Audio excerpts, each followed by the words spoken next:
Hello. Hi, how are you? Hi. Great. This is Sonya Colberg. I'm features editor with the Oklahoman.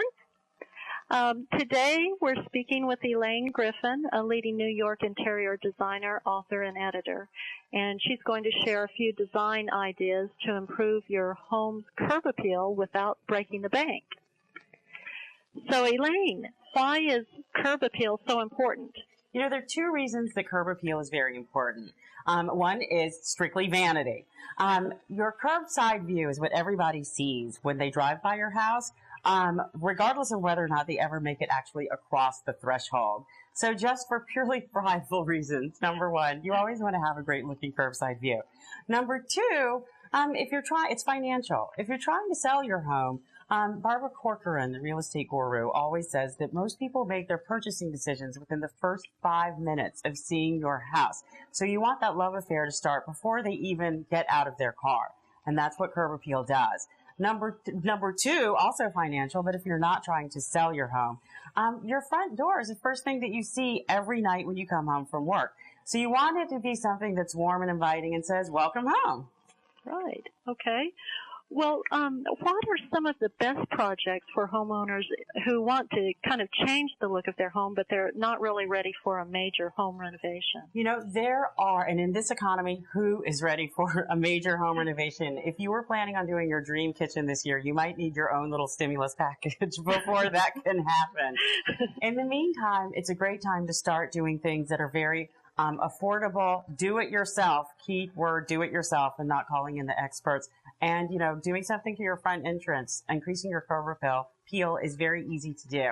There are four basic elements of, you know, a great looking front. Number one, it starts with the front door. That's the most important part of your, you know, frontal facade of your home.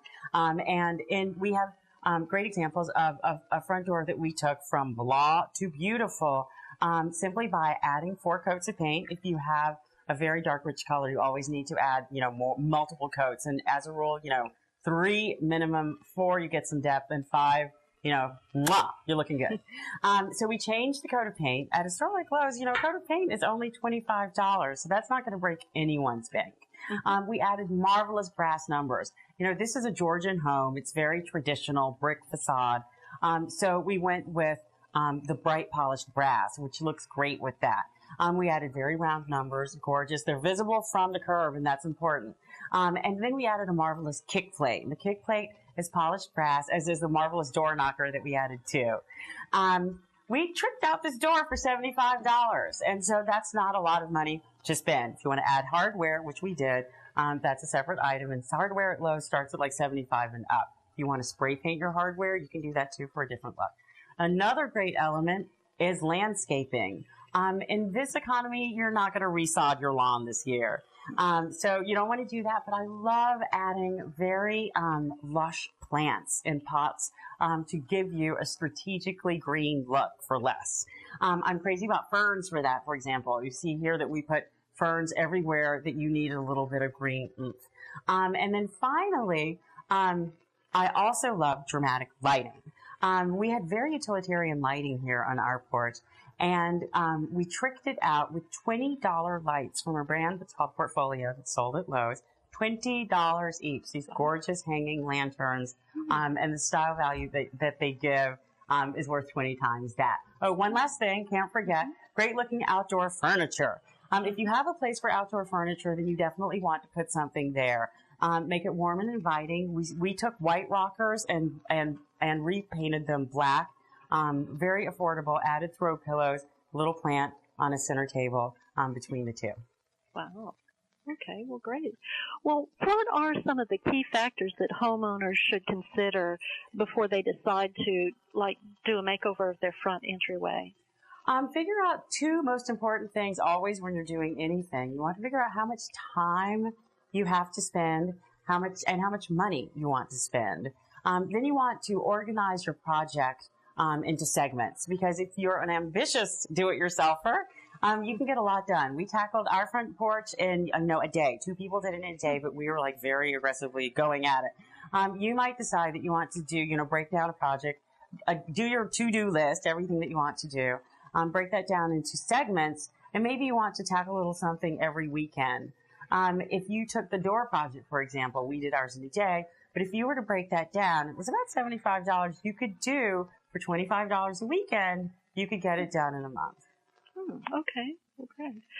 Well, do you have some other cost-saving tips that will just help owners generally during the renovation? You always want to avail yourself of all the free expert advice you can right now. At any time, free advice is good, but it's never been better than right now. Stores like Lowe's actually have very educated salespeople who are very familiar with the departments in which they work. So you always want to get as much free advice from, store people that you can, and also online at websites like Lowe's.com. Oh, okay, good. Well, where can homeowners go for more information about the things you've shared with us? I'm a big fan of, obviously, the internet. You can go to Lowe's.com for more info. Always ask their experts in the store, even if you're thinking about, what should you do? It's a really good idea to make even maybe a pre-trip. I'm thinking about doing this. What do you think I should do? And then you can go home and do your list. All right. Well, great. Well, thank you for those great tips, Elaine. Awesome. Good luck. You too. Thank you. Goodbye. Let's see it.